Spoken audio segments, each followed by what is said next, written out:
Hello, everyone, and welcome to the Evolution of First-Party Ordering webinar, a conversation sponsored by ItsaCheckmate, where we are going to learn how to evolve your brand's first-party ordering experience. I'm Bernadette Heyer, Associate Editor of Food on Demand. As restaurant brands seek to evolve their digital channels to better serve customer expectations, one of the first places they are starting is addressing their existing first-party limitations. In this conversation, we'll dive into the challenges restaurant brands face with legacy first-party ordering, as well as the important functionality and roadmap to an evolved first-party solution to take your digital ordering experience to the next level. I am honored to be joined by Vishal Agarwal, founder and CEO of ItsaCheckmate. Vishal founded ItsaCheckmate in 2016, a New York-based company that helps restaurants make their digital operations more efficient by integrating all digital orders directly into their point of sale system, centralizing menu management. Most recently, the company acquired the first-party ordering and guest management platform, OpenTender, which we will dive more into in this webinar. And we have Neil Hershman, CEO of 16 Handles, a rapidly expanding frozen yogurt and soft serve franchise. Neil was the operator of several New York City QSR locations, including 2 shops in Times Square, before leading the acquisition of 16 Handles. The franchise today has over 35 units with an additional 12 underway across the East Coast and Texas. So, hey guys, how are we doing today? Hey, Bernadette. Hey, Neil. Hey, great. Hey, thanks for having us. Thank you, guys. Well, Vishal, let's start with you. Can you give me a bit of background on yourself and what led you to start ItsaCheckmate? Sure. That could go into a long answer, but I'll keep it short. Hi, this is Vishal. I'm born and brought up in India, moved to the US about 11 and a half years ago now. Started Checkmate in 2016 with the idea of building a mobile app where you could pay and split your check in restaurants using your phone. That's where the name Checkmate comes from. When I tried to buy the domain, checkmate.com at that point was selling for around $200,000, and ItsaCheckmate.com was for about $12. One of the easiest decisions I've had to make in the startup journey. That's where we started, tried that a lot. And in 2017, I stumbled upon this problem of multiple tablets. You have your POS and then you have multiple tablets, all of the third parties, they don't work well with each other. And that's how we started integrating. Very scrappy startup-y way, pushing the emails via API from one platform to the other. Then last year is when we truly hit scale. When we rolled out over 10,000 locations with the likes of Sonic and Wendy's, and realized we have now started competing in the enterprise space. And in speaking with a lot of CIOs, CTOs, what we learned was they said, hey, your third-party integration solution is great. We love that. But we would also love to complement and supplement it with a first-party solution that we can manage with one click. And we have always been of the philosophy that it's not first party versus third party, it's first party and third party working together to grow the ecosystem as a whole. So we went out looking for a solution, found the amazing solution in OpenTender, a beautiful enterprise grade first party online ordering web and mobile app solution that can truly make the brand's unique look stand out without a lot of custom code development. That's what we have now, and Neil was the first customer to sign on, and we are grateful for that. Great, thank you. Well, Neil, tell me a bit about yourself, 16 Handles, and your journey into growing the business into what it is today. Sure, I'll give a little bit of backstory, and I'll try and keep it brief, just like Vishal. So I come from a finance background. I actually studied astrophysics and finance in college, and decided to go in the path that would make money, which was finance. But within a year or two, I realized that the trajectory of that career, while it was good financially speaking, it wasn't exactly the lifestyle for me. I saw people like more like my father's age working the same hours of me, one of the entry level younger people, but and it just didn't seem like the right place for me. I was a little bit too entrepreneurial for it. Um, and so I started a manufacturing company, and that did well. And so I handed in my resignation. I was very fortunate to actually get hired back as a consultant for a while. So I kind of had this time to do a lot of research on what would be the next really active part of my life, professionally speaking. And at some point, I thought about owning a bar or a restaurant, and the first and easiest and most financially assured way of doing that is franchising, right? Because you actually get some data about what the neighboring stores are doing or the other markets are doing. And so I really appreciated that. And as I spoke to a few different franchises, 16 Handles was one that came up on the list because I was a customer of their East Village store, a very avid customer. I found out later that I was like almost 0.5% of their total sales in a year. Because I mean, I replaced a lot of dinner. I would go home from the gym, I would hit the 16 handles and skip dinner and just eat that. So anyway, um, yeah, 16 handles came up, and it was a really interesting brand compared to the others. Some of the larger franchises, I felt more like a cog in the machine, even though it was going to be my own business, right? It wasn't necessarily as entrepreneurial because they really had defined systems, which is great if you're trying to scale quickly. But for me, I was like looking for something that I could be a little bit more involved in. And the 16 handles folks, the owners had kind of taken a step back to be with their families. And because of that, the franchise was not operating as efficiently as it could be and not scaling the way it should be. Um, and so I saw that as a great opportunity for fresh blood to come in and really take a leadership role. And that's where I thought I fit in. So I took on a SBA loan, acquired the first store. I thought it was going to be like, a little bit turnkey because it's a store with 10 years of history and strong profits behind it. But I went there for my first day and I ended up working open to close, realizing, holy crap, I can make this place run a lot better. And so I spent 3 months working every shift, every day. The only day I took off was July 4th. And even then, you can ask my family. I was on my phone watching the CCTV cameras the entire shift. And of course, that's the day that everything went wrong.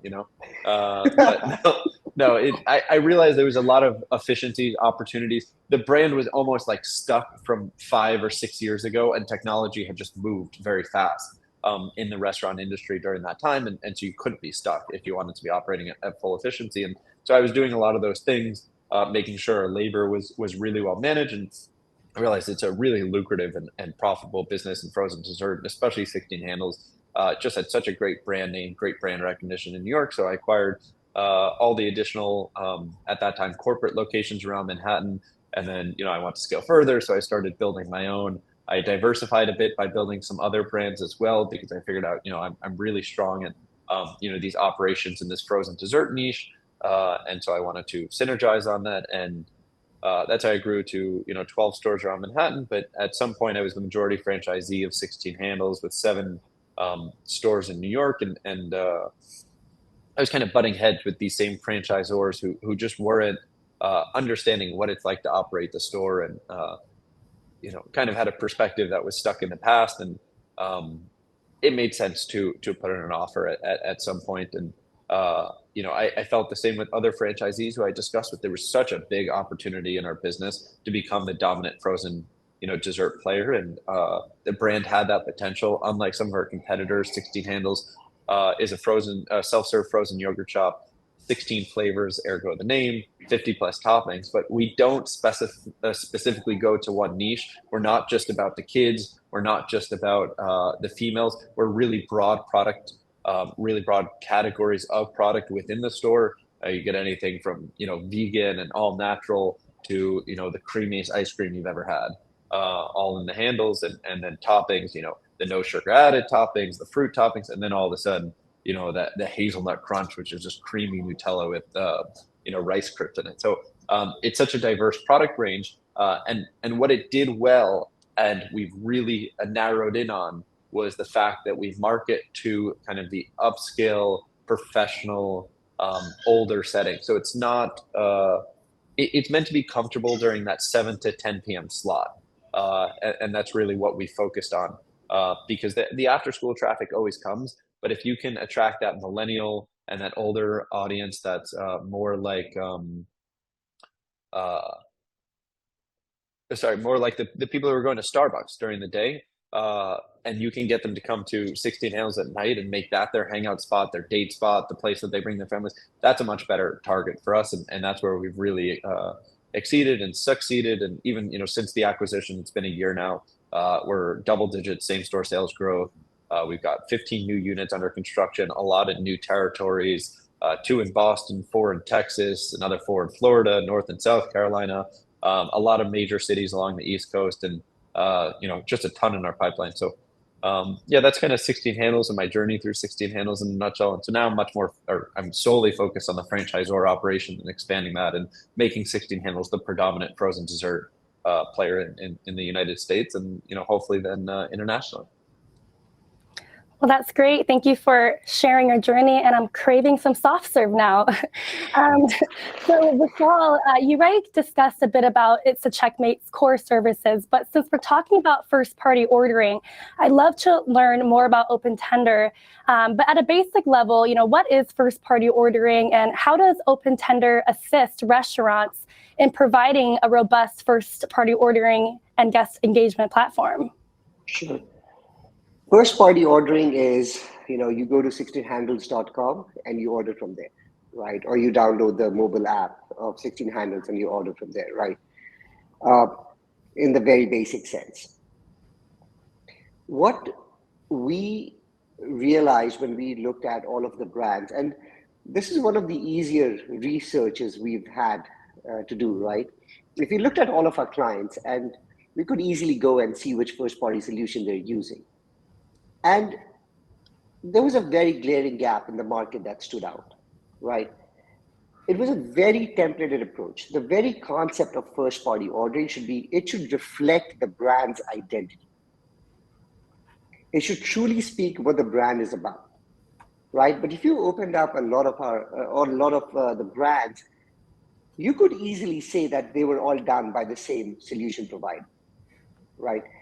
So it was a very templated approach that we saw. And we had 2 main objectives, but one very clear objective in acquiring a solution was it should be able to provide a highly customized approach without a lot of coding involved, right? So you should be able to make changes to a brand's identity with just configurations and do it at an enterprise grade and scale, because now that's the space that we were going at.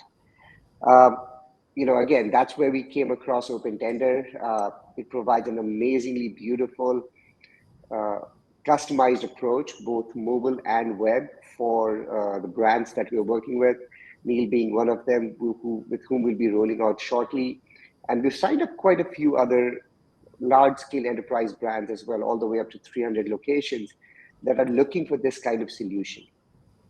But again, the idea here should be that you shouldn't have to treat your first party or your third party or your in-store sales separately.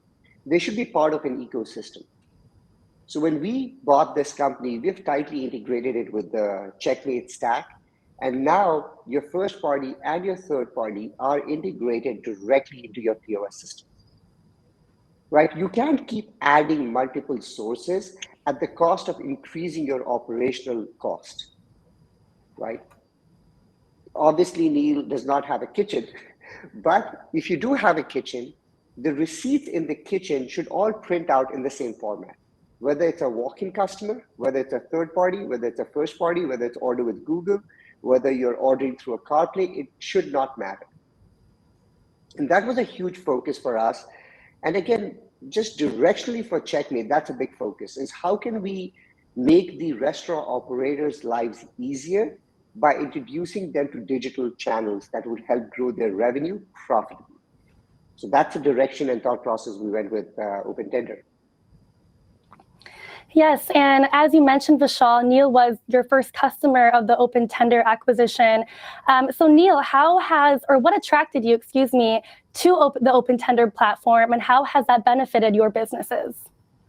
Yeah, so it's actually kind of a funny story. Is we were looking for catering the night before um, my daughter's baby naming, because of course you save everything to the last minute, and we had 100 people coming, and we needed to get food there, right? Because God forbid we don't feed people. It was actually at a 16 handle, so we were giving people froyo, but we needed real food too. And as we were shopping around, one of the apps we went to was Mangia.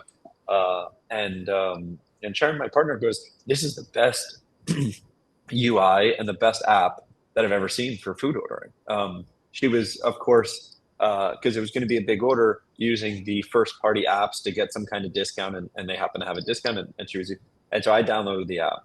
I said, "Crap, you're right.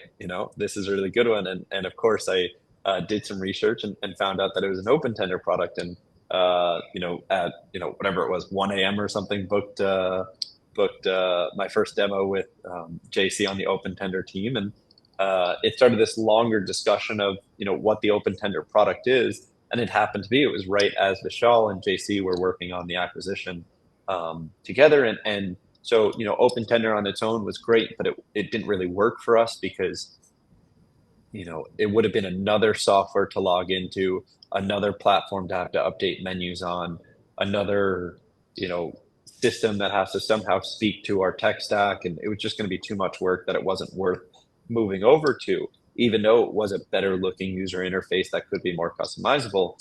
But with the Checkmate integration and now moving all of 16 handles locations onto Checkmate, we have a single place that we update our menus, and it affects 5 to 6 different online ordering platforms at once, and that will include the open tender product, which is the first party order, delivery and pickup. And so as soon as that solution became available, and I was already in discussions with JC and Michelle, it made a lot of sense. We started bringing our stores onto Checkmate. And as a franchisor, you notice very quickly, as you start to Google around, that franchisees do a terrible job managing online menus. It's like, hey, and we're a weird example. As a frozen yogurt shop, we change our flavors almost daily.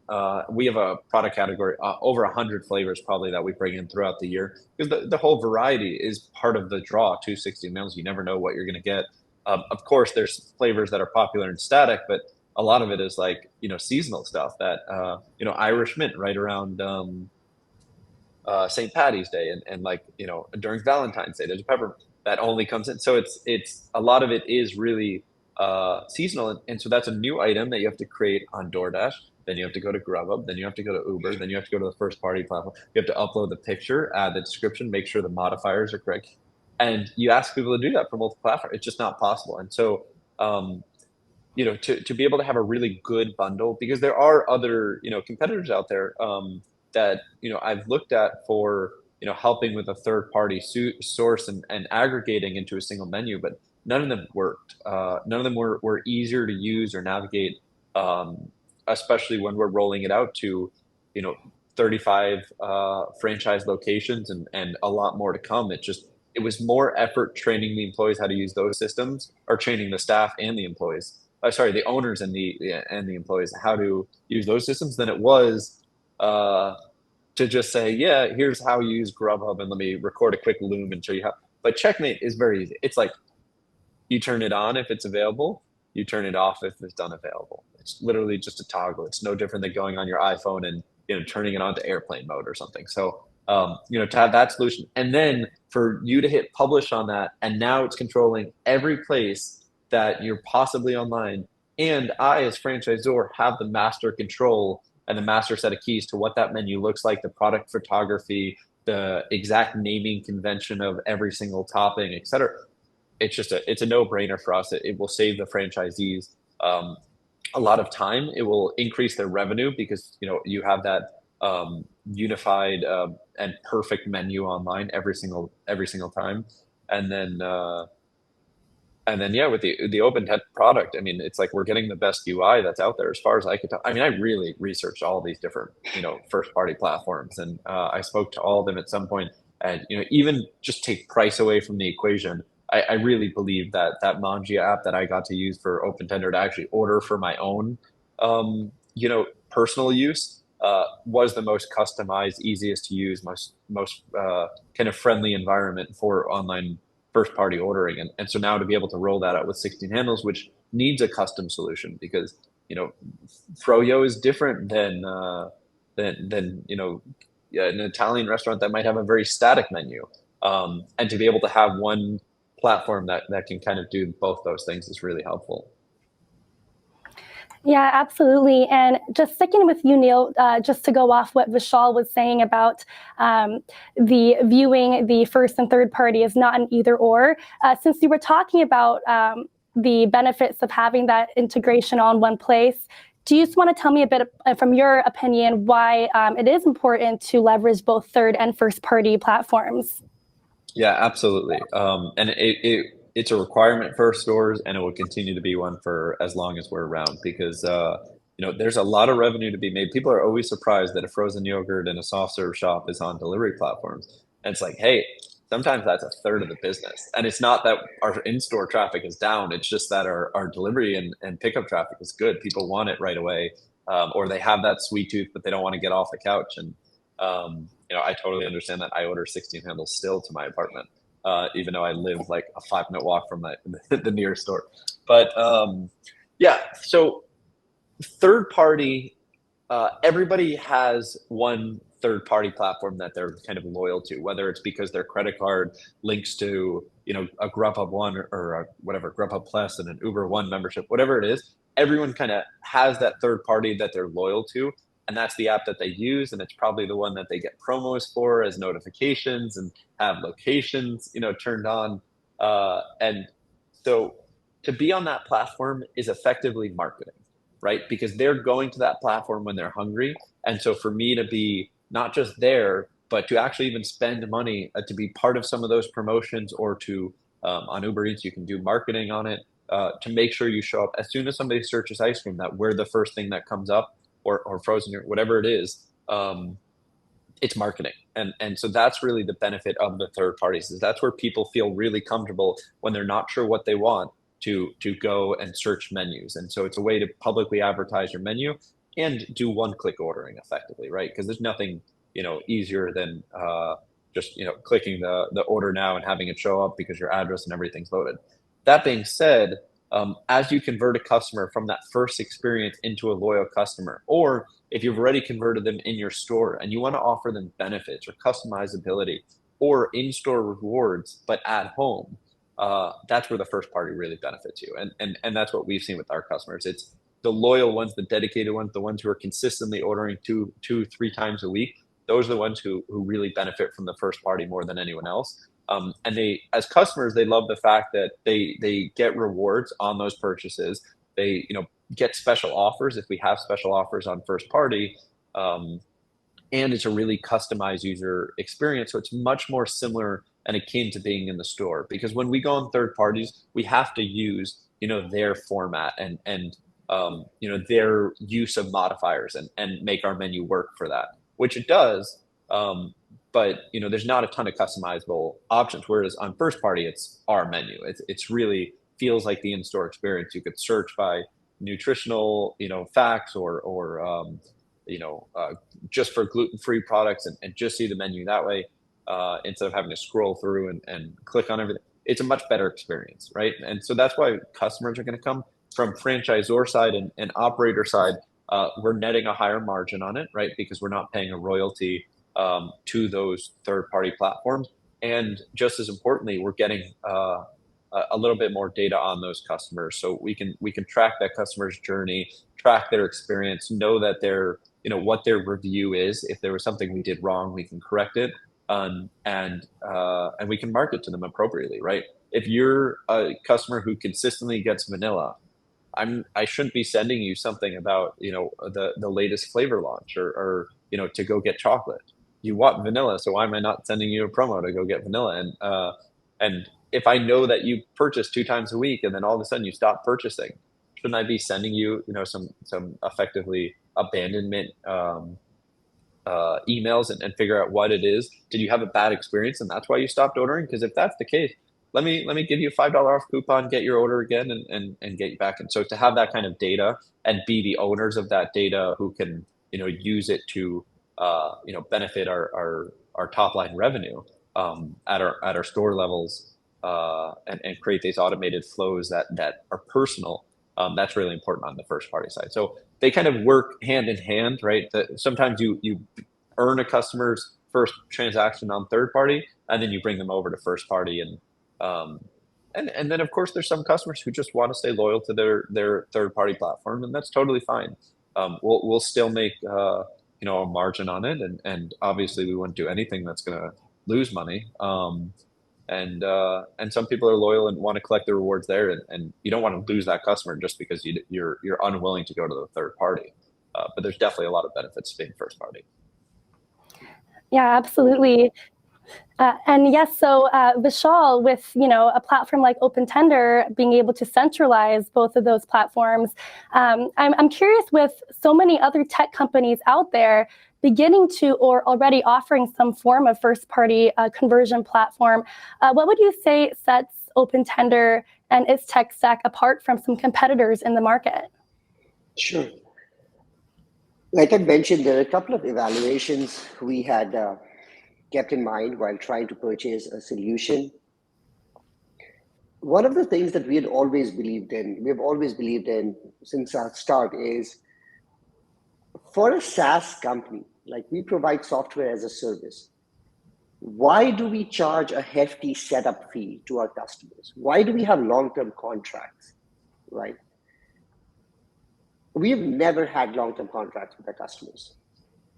Once upon a time, long ago, we had, I think, a $50 setup fee, which we've gotten rid of. Our business model is very clear.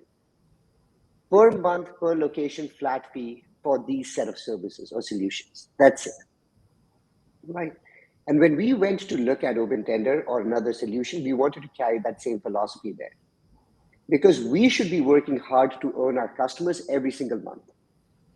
And if I can't tell that same thing to my team, if I entered into a 3-year contract with Neil and he can't get out of that 3-year contract, my team could very easily tell me, like, Vishal, why are we worried about servicing Neil? We already have his business for 36 months. Let's talk to him in month 30 or month 31, right? So how do I communicate that same culture down to my team? It's by keeping that consistent business model from top to bottom. So even with OpenTender, what we wanted is we should be able to launch with any customer with no setup fee. If that customer churns, that's our cost to bear. The customer should not have to pay for that. So the ease of launching in weeks, not in months, was one of the biggest factors we looked at while reviewing OpenTender. And then, of course, the ability to customize, right? The ability to truly reflect the brand identity, to be able to, we have so many customers, to be able to churn up their sites within hours and show to them, like, hey, this is a demo of what we can do for you. Is this something that you'd like to learn more about? Was what really attracted us, and was one of the main considerations for us, that it has to be feasible. The customer should not feel like this is a life or death decision for me. It's like, oh my God, if I sign on this dotted line, I can never get out of it. And making that, low to no risk adoption, right, is what we really went for with this comprehensive OpenTender plus third-party integration solution. Because we always talk about the low margins in restaurants, right? And that's what, we are a startup ourselves. When I started this company, I heard like, hey, restaurant operators are very technology shy, right? They're very behind in adopting technology. But if you really dig deep, we are the cause of that. The industry is littered with graveyards of startups who've gone to restaurants and promised the heaven and the earth and everything in between and haven't delivered. So when the restaurant operators have such low margin, why would they keep betting on these startups that continuously go under, right? We as a company are profitable. We've been profitable for 13 months now. We're still a startup. We're still growing. But that is the solution, the comprehensive solution, and that confidence that we wanted to bring to the market. But listen, we are not funding you with VC money. We are giving you a free trial because we believe in the product, we believe in the solution, and you will like it. And once we've got into a proof of concept, we've rarely, if ever, lost out. Getting a solution like OpenTender to mix and merge so cohesively with that overall philosophy was what really sold us on this. Yeah, and with that, Neil, I'd love to hear just a bit about how your onboarding process was when you decided to go with OpenTender. Sure. And just to note, Vishal, I don't know what you're talking about, low margins in the restaurant industry. We're all green in the frozen dessert space. The Checkmate team's great. Vishal's done a really excellent job of building a team that understands that sometimes food people and restaurant owners or managers don't want to be on the phone and don't even understand half the things that their POS does. And so they've really been a white glove service, and that's really helpful for me. Because I oversaw the project of onboarding, these existing locations onto Checkmate, and it's not always the easiest when you're dealing with a lot of different owners and a lot of different locations and all these different third parties, but it was quite smooth and easy, and so that was appreciated. And then what's more important, because the onboarding is a one-time thing, and so you expect it to be a little bit of a project, but what's really important is the long-term, user ability and user friendliness of Checkmate. And like I was saying earlier, the fact that it's just a toggle. It's as simple as you look at your item. Is it available? Do we have, tart, or do we just switch it for graham cracker? Okay, let me turn off tart and add graham cracker.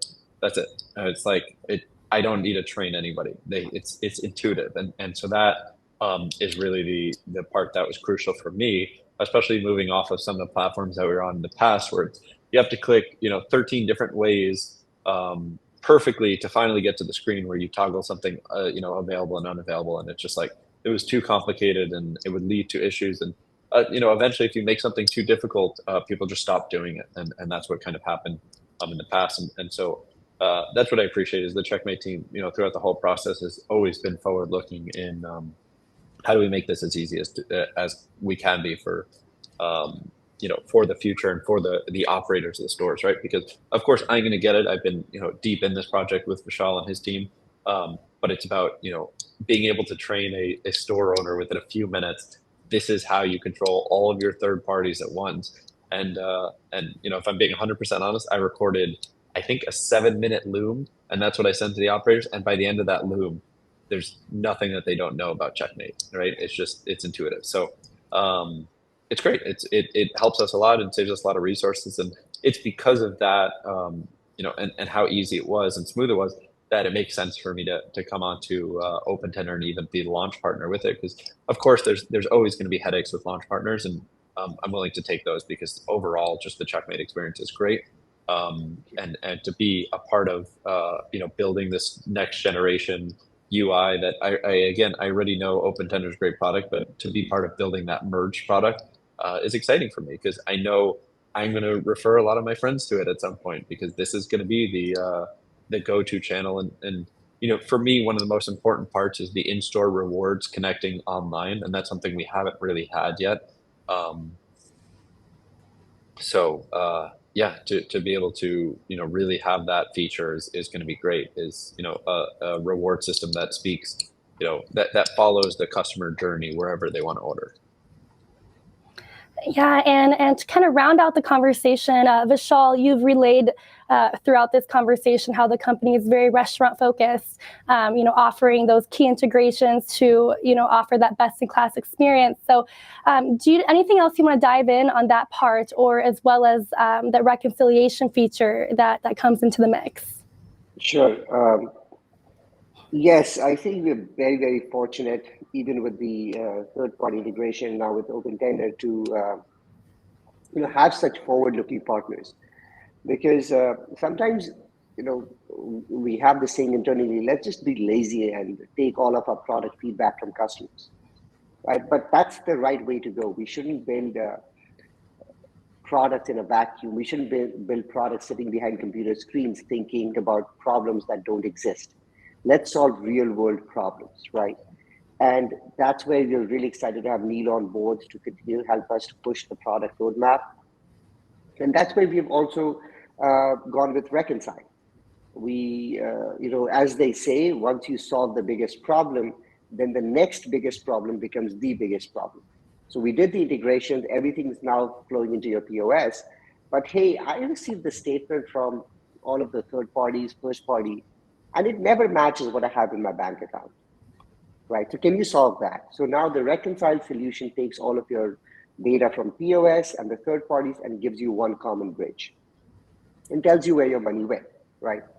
And we continue to develop products and solutions around that to make sure that the overall acceptance of digital ordering channels by restaurant operators goes up.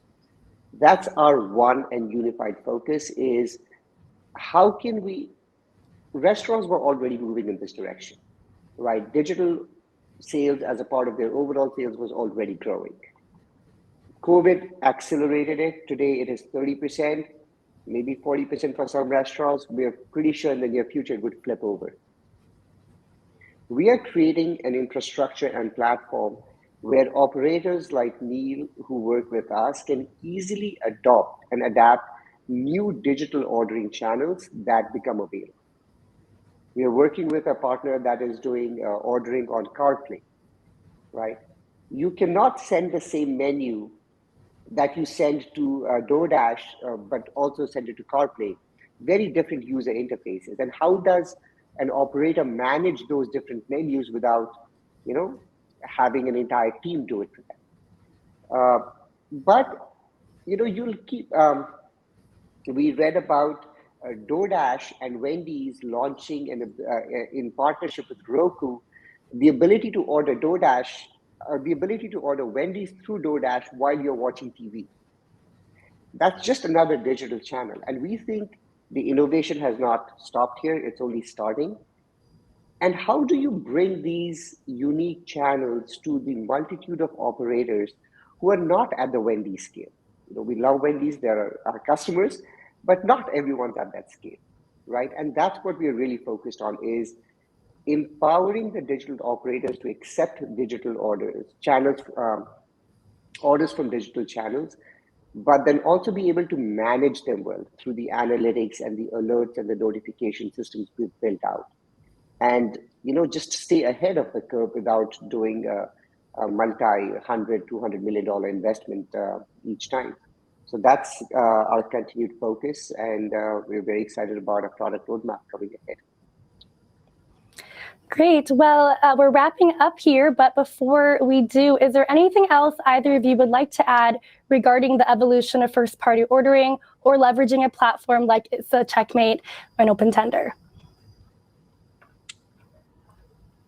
No, I think yeah. Overall, it's really important. Coming out of COVID, there were so many ghost kitchens. The third parties were all like, "Hey, sign up, free fees," and so everybody signed up for everything, I think. And now there's just way too much, and the third parties are starting to kind of narrow it down. So as menus, as the third party platforms get cleaned up, it's going to become ever so important that the ones who remain, the real restaurants, the real ones who are trying to earn a buck off of digital ordering, deliveries, pickup, have a really clean, good menu. And by no means am I urging my competitors to join Checkmate. You guys stay wherever you are. But I think it's ultimately going to come down to a place where it's like, unless it's a single store operating on its own, where the owners really want to log in every single day to every single platform and use every single third party to the best of its ability, i.e., know that the function of adding modifiers on Uber is different than on DoorDash, and therefore it has to be done differently. The pricing goes in slightly differently, and then it's still not tied in with the POS. So then, are you having every order manually entered into the POS? If you want to go through that effort, you're welcome. But I mean, Vishal's product is not very expensive. I'm sure the prices are online. But it's like, I think as there's kind of this coalescing of the real restaurants and the real players, there will need to be an increased focus on your menu management, because we all signed up for every platform. But now we're starting to realize, hey, we haven't actually done a lot of DoorDash sales, and we're giving away a lot of refunds on Uber because our menu's wrong. And so people keep ordering stuff that we don't have it. It's like, let's fix all those things, actually, give customers what they want, and then, hopefully build their loyalty, bring them onto our first party platform, understand, how to market them appropriately, run some tests, and be able to overall increase that top of line revenue, and make the restaurant, or the food service business, operate a little bit more efficiently.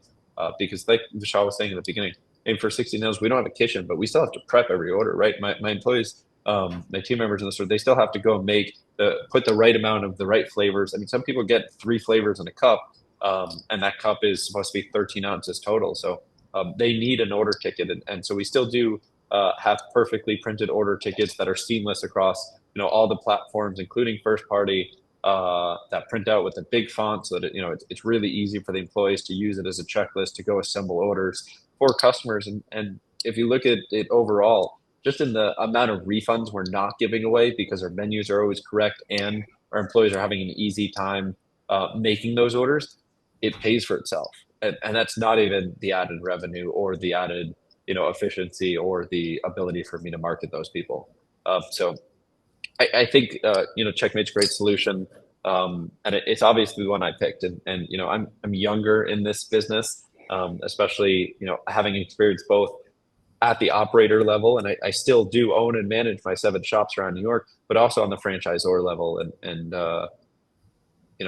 it's the best solution I could find, by far. And so I'm happy to work with Vishal, and very excited to very soon show you guys what we've been working on with the 16 Handles first party app.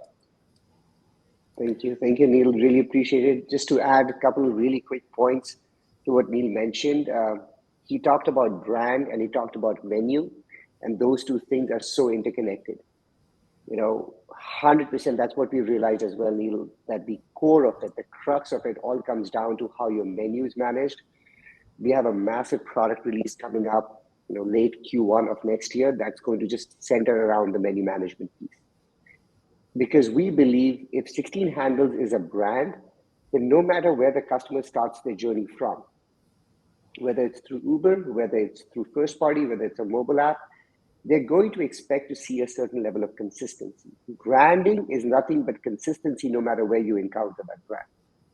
And the ability to offer this to the operators and make sure that their brand continues to grow is something we're very, very excited about. Great. Well, thank you both. That is about all the time we have today. So I want to thank ItsaCheckmate again for sponsoring this important conversation, and to the both of you, Vishal and Neil, for sharing your personal experiences and valuable knowledge on this matter. And to all of you at home, wherever you may be tuning in, this webinar will be available on our website, foodondemand.com, in case you want to rewatch the conversation. Again, thank you all for joining us.